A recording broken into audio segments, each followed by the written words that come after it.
et cette foule enthousiaste qui vous acclame symbolise, je suppose, toute une politique qui est la vôtre de progrès social, économique, de démocratisation dans l'attachement à la monarchie. Est-ce bien exact? Il est exact que le combat de libération d'un pays doit passer par plusieurs phases. D'abord une phase de libération politique. Et c'est celle-là même que, durant 30 années, mon regretté père a entreprise et a réalisé grâce à Dieu, grâce à l'attachement de son peuple, et grâce aussi à la prise de conscience de l'élite marocaine. Il fallait entreprendre les assises capables de préserver cette libération politique. Et ces assises ne peuvent pas être autre chose qu'un combat contre l'ignorance, contre le sous-développement, contre le sous-emploi, contre l'ignorance, contre le manque de cadres.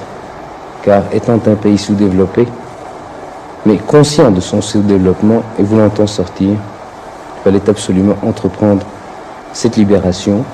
Quant à l'attachement à la monarchie, je ne puis personnellement, moi, que rester attaché à la saine monarchie. L'attachement à la monarchie, lui, doit venir de mon peuple. Grâce à Dieu, il l'a jusqu'ici témoigné à différentes occasions, à travers des siècles, et ces dernières années à travers des décades.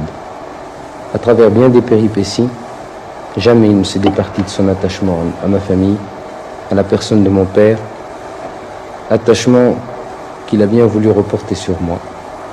Je souhaite tout simplement que ce courant de pensée et de sentiments soit appuyé dans l'avenir par des réalisations concrètes qui montreront que la monarchie et le peuple ne sont pas faits seulement pour se saluer, mais aussi pour se servir.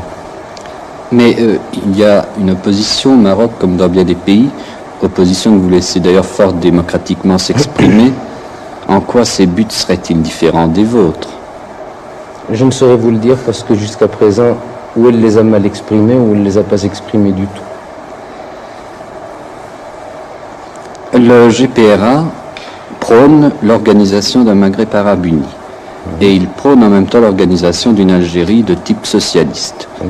Comment pourrait-on concilier au sein d'un Maghreb uni une Algérie de type socialiste et le régime marocain qui a des structures, disons, ancestrales quand même? Non, je pense que c'est là un distinguo qui ne s'oppose qu'à l'égard de la culture européenne, pour ne pas dire occidentale. Car ce Maghreb arabe uni aura comme assise bien générale l'islam, la religion musulmane. Et puis, vous me parlez d'un régime socialiste. Actuellement, je pense qu'il ne faut plus parler de régime socialiste sur le plan politique, si on ne parle pas de régime socialiste sur le plan économique. Or, à ce sujet, je ne pense pas qu'il y ait en Afrique plus socialiste que le Maroc, car au XXe siècle, un régime politique ne se distingue pas par son étiquette parlementaire, bourgeois, de type traditionnel ou présidentiel. Il se caractérise surtout par ses assises, c'est-à-dire ses œuvres sociales et ses œuvres économiques. Et je ne pense pas qu'en cela, comme je vous le disais, le Maroc soit moins socialiste que d'autres pays. Cette semaine, c'est seulement 2 gouvernements qui ont décidé la création du Maghreb uni. On peut se demander quel rôle serait appelé à jouer un jour la Tunisie. Ce Maghreb arabe uni est formé de plusieurs tranches. Et la place de la Tunisie non seulement reste grande ouverte, mais encore est souhaitable. Et je ne vois pas du tout un Maghreb arabe uni sans la Tunisie. C'est pour cela que sa place à la table est non seulement réservée, mais elle est encore souhaitée.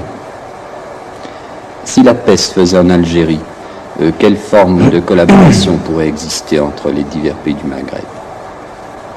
Alors là, très franchement, c'est une question qui, même si elle avait eu sa solution, ferait que je ne pourrais pas vous y répondre d'une façon précise, car je ne saurais préjuger de ce qui sera décidé par les 3 pays ou ensemble, ou par les pays du Maghreb arabe uni. Toujours est-il qu'il y a beaucoup de formes d'associations dans le monde. Nous prendrons celle qui répond le plus au courant de l'histoire, c'est-à-dire une sorte de fraternité, de consanguinité, nous sommes des co-religionnaires, consanguins, même langue, même race, même problème. Nous prendrons aussi l'association qui répondra à nos objectifs économiques, car nous sommes tous des pays à climat méditerranéen. Nous avons donc à peu près sur le plan agricole les mêmes productions. Nous avons les mêmes marchés, les mêmes clients, donc les mêmes concurrences. Sur le plan du sous-sol, je pense qu'il y a une certaine complémentarité. Enfin, quant à l'énergie, je pense que le transport de l'énergie, le transit même de cette énergie, le problème des ports, le problème de nos positions respectives sur le plan de la stratégie ou sur le plan de l'aéronautique, tout cela pèsera d'un très gros poids sur la forme que prendra notre association, qui laissera le côté politique de la chose, car je ne vois pas l'un des trois pays essayant de tirer la couverture à soi.